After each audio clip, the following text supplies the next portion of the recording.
Mfana wangu madoko wani. Poere. Yes, aya makuru wani. Mukita seko mkoma. Safi mfana wangu. Kuri seko kufaji. Wakapasa ere this time kana kuti maito tamba yenyu mchita zvetu vasikana kuchikore ikoko. Maya makuru wani. Techitodhomoka nebooks zvekudaro. Ndakapasa ini. Wakapasa manganiko. Wakaita nambani? Ndakapasa mbichana makuru wani. Ndembo tikanganisike kana nhau dzekarati. Kondukuru wa kickboxing kamafundanga. Saka pane mapossibility kuti ndogona kutongobudikira ndiri kana foreign. Ukunzwa mfana wangu? Okay, saka wakapasa sei nei mfana wangu? Maleters mkoma. Ngoti kapunya rasha musodzi mukuru. Kuhistory ndine 98%. Kuenglish ndine 96%. Kusainza ndakafoira mkoma wangu. Ndakatombopotsa ndanwa roga because ndakaita 89%.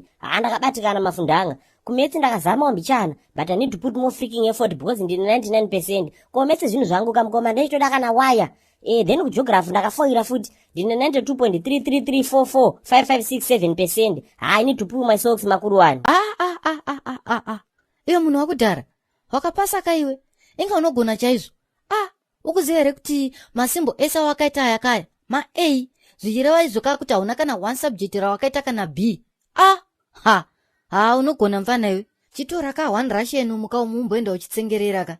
Aiwa, ukaramba uchirova kudai soka. Kana kuAustralia cheko ka. Antomborwadze kuenda newe. You are such a hardworking young man. Kungodaro. Hapasipo pandiri kuda mkoma. Ndoti pa O-level nyatsorova mabude mkoma. Ndakwana skolari kunodzidza ikoko kumberi ikoko kunana South Korea kunana USA. Ndakaenda. Don't worry Oshazi zvidiki izvo. I will try to link you up kani my friends angu ari kuAustralia ukoko. Ndine madzishamwari hope ari kusiders ikoko. Ekutika ndikanyatsotaura nawo zvakanaka ka. Unoenda uchinorarama life yepamusoro chaiyo. Unoziva here kuti inini kuAustralia ukoko Oshazi. They consider me one of the royal family ka. Murada musadarozve. Mukonoti chirege mani. Ina ndibva ndakakubhaizai. Munopedza zvekudaro mudhara. Saka mutoona kuti pamune muchitengesa jipa pamune muchitongorwa zvinhu disguise. Machips aya. I'm just leading by example Oshas. Unoziva here kuti kuAustralia ukoko. Ndakasiya a full furnished house chaiyo ka. And then ka ndine Escalade. Ndakatomboenda naye ka kuairport ka ndichida kuti ishipwe kuya kunoko ka. But ndakazongogaya nemarodhi edu ekunoko ka. I could not risk my car. So, tora hako Russian muka mfana wangu ufambe uchitsenga-tsenga. Ya. Alright, muradhaka. Ndandatumwaona dead. Hanzi ndokubiro kana mine 15 US kamudipo. Pane masina vandituma hanzi madomasa vakaita red spider rekudidi. Saka wadoti makandipa mari ndozinotenga mushonga wacho. Then iye mudhara ari toncho maiziya. Then yakangonodzoka paipe yakatongonokurovai mabude. Kunzwa mfana wangu? Okay. It's fine Oshas. Let me check ka kuti ndine malusi here. I will give you ka. Then mudhara katsukunya anozongoya achinditi dha. Okay, mapedza murada. Saka ndigendirowe mabude maiziya. Mudhara wangu achazongoya achikuti dha. Gendirowe pasi maiziya. I can't take it no more. This kind of truth in him can't tolerate. I can't take it no more. Ndagara pasi ndafunga we need to separate. Zvaosha zakomana. Ndofunga kari kufarira kupasa kamfanaka. Nayo regi, uri bombobvirwa noOshomole here. Chimwana chandiuraya chiye. Ini zvangini ka. Idi gogogo. Kochiko naye mudhara katsukunya. Muri kufarira kuti mukomana adzosera kama subject yese kuchikoroko. Makabereka baba. Nemakorokoto. Uri kuti iwe. Nyong'ono yako iwazwa kakumeso kumbishi. Ndatomboona Oshomole here. Dzadarika nepanapa mudhara. Ndafara. Ndatombaka masoseji akadyaka.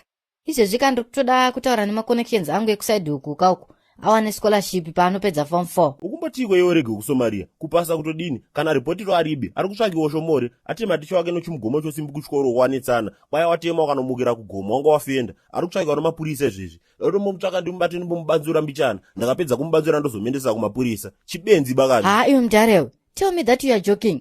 Munhu auya panapa kandikampa $15 yangu achiti mimi ndimi muchauya nayo. Abeni, wavhariwa regi. Saka peno mari yawachipa iyoyo chatotizira kumusha. Ini zvangini. Iwewe. Oh my Australian God. $dollars angu kani. Yes sir, my elders mabva maita sei pedu pai. Fe yapindira hondo kondo shiri yehondo. Ati keche meche, ati meche keche. Rugare rwemapostori tichipinda tichibuda tikagara tobhema. Ndokuti tioneka. Right. Timuka. Zvino hazvina kana kutombomira bhoma ndiregerera timu rangu. Ndikutongochemawo nesapoto yenyu zvinhu zviri pasi vatungamiriri. Honeka pedu paipai makanoshare mavidhiosi pafacebook timu rangu. Makanoona kamaadvert musingajambe ndokuti zvinhu zvacho zviende mberi maiziya. Because mukashare ndokuti mavidhiosi edu kaite maviews akawanda pedu paipai timu rangu. manje mukasasheya ndochi chakadaro chinenge ngozi ichocho. Then kuYouTube mabhosi angu musandiregerero please ka, ndorangoti mungonobaya paya pakanzi subscribe. Zvegore rinoda kungoita miriyoni remasubscribers ka, ndokuti ndioneka.